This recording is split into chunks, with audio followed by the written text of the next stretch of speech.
Okay, so if you look at this document, okay, the beginning parts is about all the command, okay, that you can use, that you have to use for MongoDB to create, update, delete or remove the documents from your collection, okay, and also to find the collection. Okay, and this is the case study. Okay, there are a few questions need to be answered. Okay, the first one is you need to identify, okay, what meals being sold, but this one has been apa orang kata, has been captured for you. So based on the photo ni, based on the image, you need to identify, for example, meals. There are 5 meals. So you tengoklah nanti. Okay, you need to add all these 5 meals into meals collection. Maknanya you akan ada 5 documents under meals collection. Okay. Bila saya cakap dokumen tu, dia akan refer kepada macam kalau if we refer back to the SQL database, it will refer to the number of rows. So dia akan ada 5. Okay, so for pizza, okay, yang ni pun sama juga, you need to identify, tengok balik satu-satu, and there are questions dekat bawah ni. Okay, so first is determine the database to model. So this one can be any names. Okay, you can put the Domino's online delivery, or you can simply put Domino's. Okay, that one is for database name. And then after creating the database, but you have to look lah whether you already have the database or not in your MongoDB. Tapi kalau kata you baru install MongoDB and you haven't done anything yet, so you need to create the database model. Macam mana nak create? You tengok dekat atas tadi ada untuk create database, okay? And then you need to identify the collections to be in the Domino's database. So there are how many collections? So collections ni akan bergantung kepada your number, the number of your entity. Okay. If you look at the image ni, there are 8 items ataupun 8 entities. Kita ada meals, we have pizza, we have side order, shopping cart, paid order, favorite orders, customer profile, customer addresses. Okay, so there are 8 collections, but it's subject to your ERD lah. Usually bila you tengok satu case study tu, you need to identify the collections. Maknanya collections ni is a table kan. Apa benda, entity or objects yang you akan create untuk you punya database. Okay, so every collection must have a name and also value. Okay, dia ada attributes dia. So for customer, you need to identify the attributes for customer, address pun sama, and then we have meal, we have pizza, we have side orders, shopping cart. You kena identify attributes for each of this collection based on the photo, the image given kat atas ni.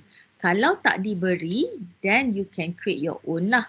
Okay, but now for this one, Dr. Rohaila has already snapped the interface of this Domino's system. So you need to follow.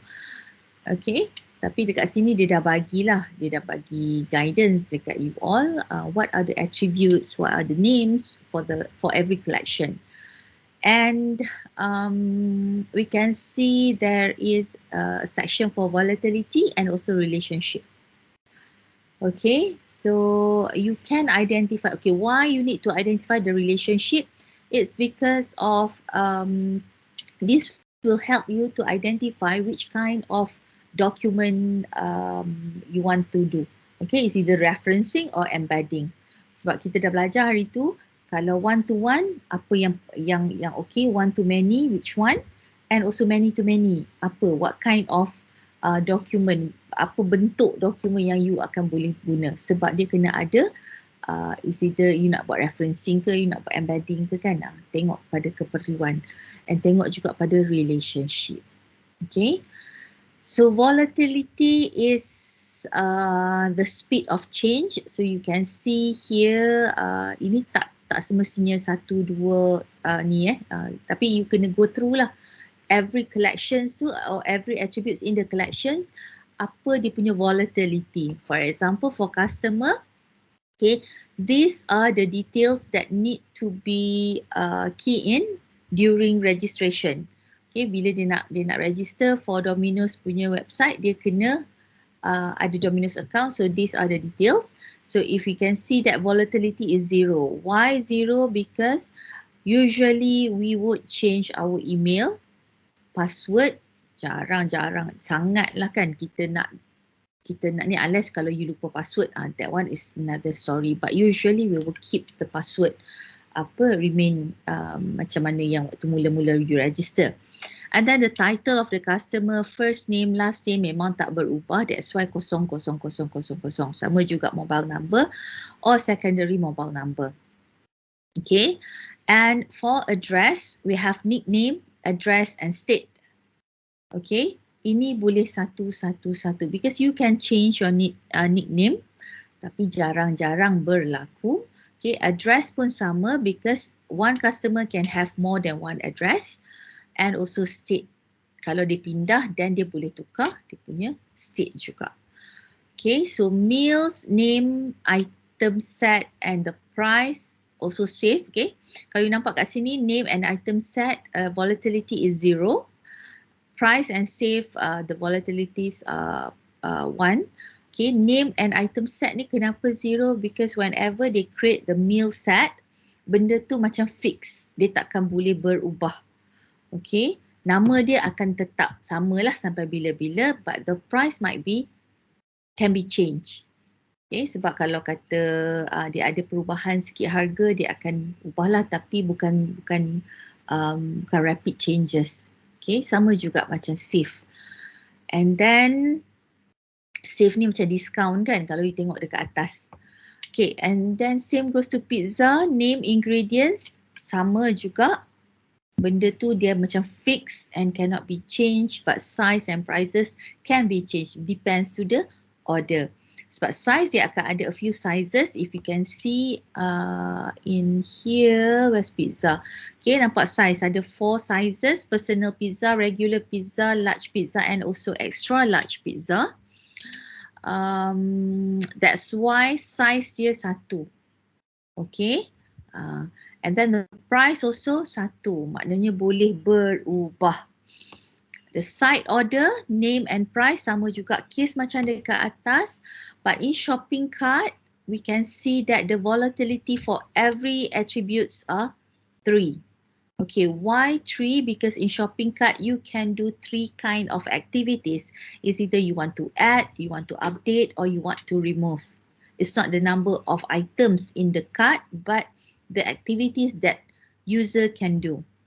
Okay, so that's why dia letak 3. So 3 tu representing add, update or remove. Okay, same goes to order. Order 2 sebab bila order, you can add, you can remove. Okay, nak update ke apa benda, the items of order tu must be updated in shopping cart. That's why 2 sahaja dekat bahagian order.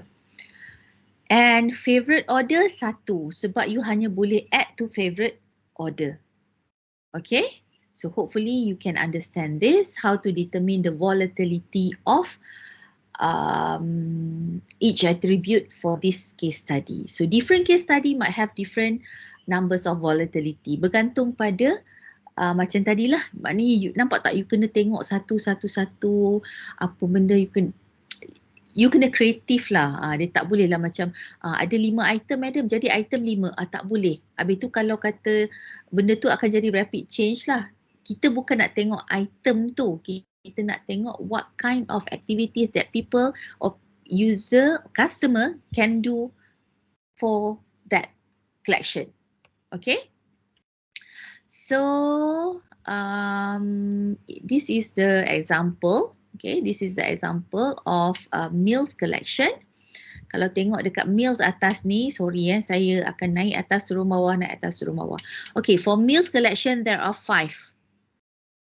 Okay, there are 5. You can see that this is 1, this is 2, this is 3, okay, 4 and also 8, 5. Okay, so bila ada 5 kat sini, you need to extract apa benda yang you dah tentukan attributes dekat dalam table tu, you cuba keluarkan. Maknanya dia ada the name is to pizza deal regular and then dia ada apa lagi? Sekejap saya pun tak ingat. For meal ada name item set. Masya Allah. Sorry Okay, price and also save. So dekat sini you need to extract all the information from the image where we have name to deal regular pizza. Okay, the first one tadi. And then we have pizza, any 2 regular of pizza and then the price is 30. Okay. So you tarik keluar lah what kind of information yang ada. Kalau tak ada information yang macam dekat dalam attribute you have yang you dah listed tadi, yang tu biar je kalau tak ada value. Okay, kita ambil yang ada value sahaja. Okay, and then from this one, when you already identified the values, okay, for every key name ni, you can transform it into NoSQL query. Okay, dalam bentuk dokumen ni lah. Okay, nampak tak kat sini? You need to create the collection. You need to insert the meal. Maknanya bila first you kena use database dulu. Okay, letak je lah use Domino's and then you create collection meals. And after that, bila you dah create collection, maknanya you dah create the table for meals, then you need to insert.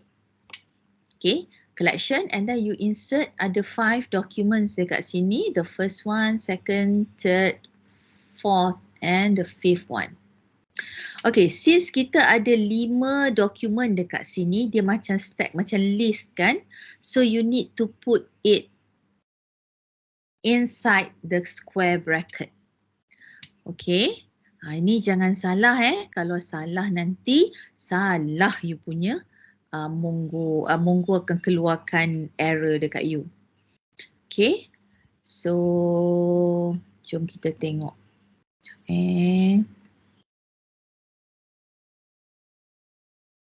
Saya besarkan sikit lah.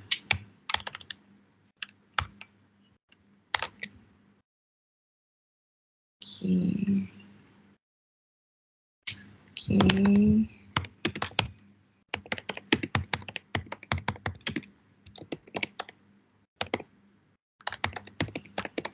Betul tak I punya? Okay, betul. Salah. Services start, sorry. Kan, dah salah.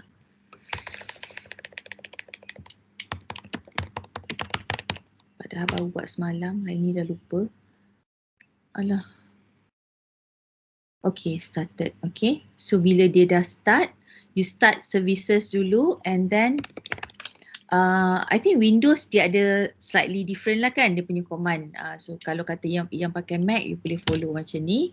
So last week ada case yang student bagi tahu saya, madam tak masuk pun dalam Mongo, kenapa semua benda-benda, semua command yang type tak dapat kan.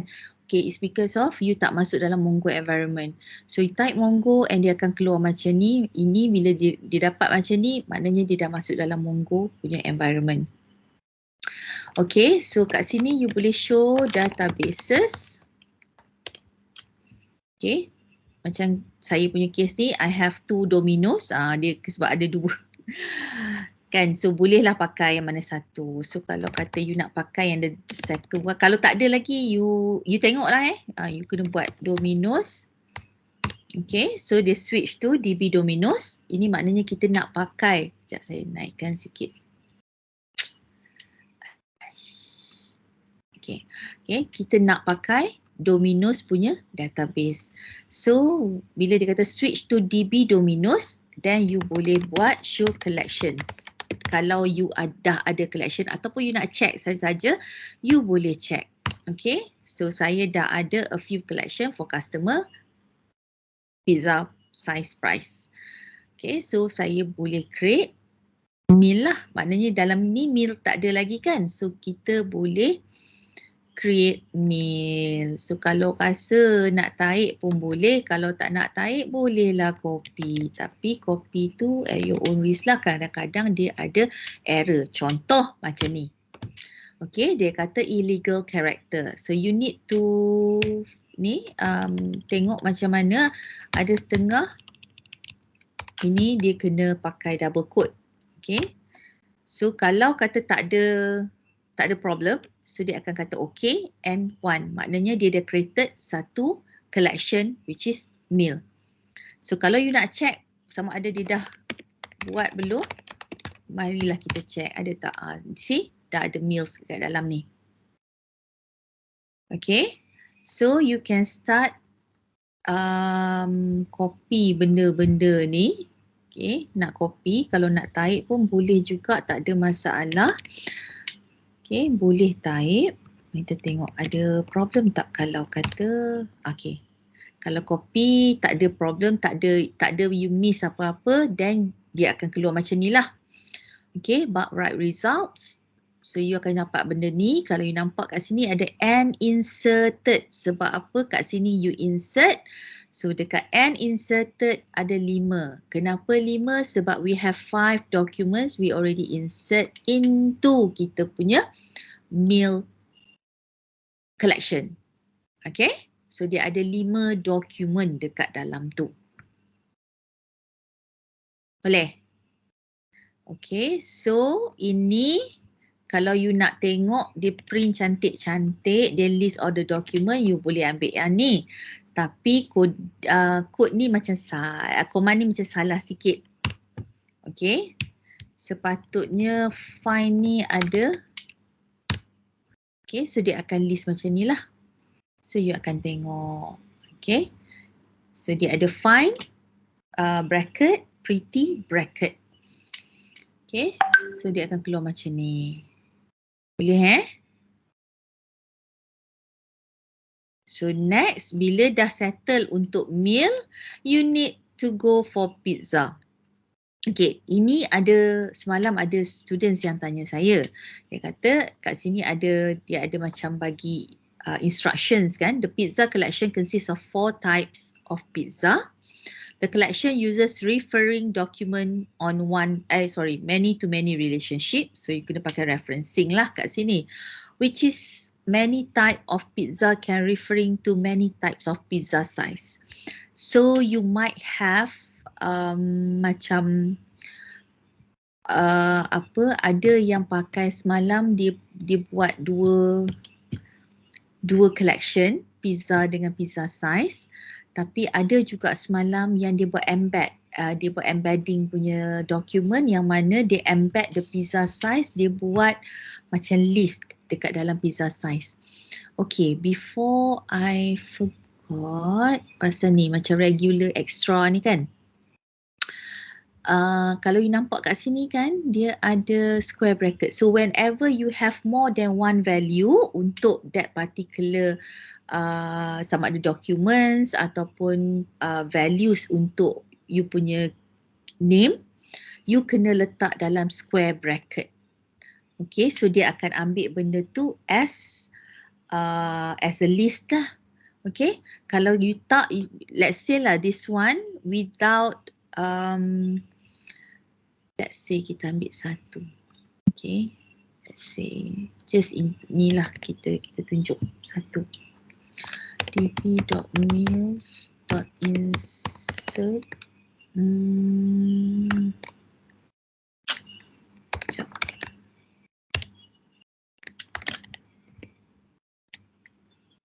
Okay, let's say yang ni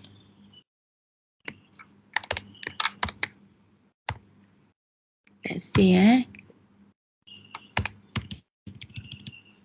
kita buang square bracket ni. Okay. So that's why dia jadi macam ni. Dia keluar error. So you kena careful sebab dia ada two values dekat sini. Okay, bila dia jumpa koma kat sini, nampak tak? Dia akan minta certain ID ataupun name untuk toucan ni. So kalau kata you nak buat macam ni, you kena make sure that you insert you put the square bracket over here. Dekat sini. Okay, let's say kita letak combo. Allah.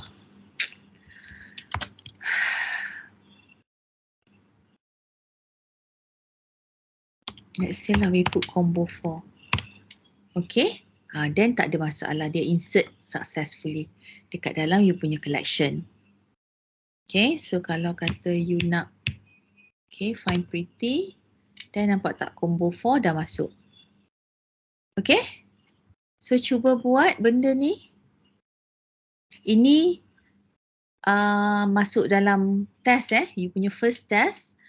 You need to do this and then contoh macam ini, you need to snapshot you punya terminal ataupun you punya command prompt ni.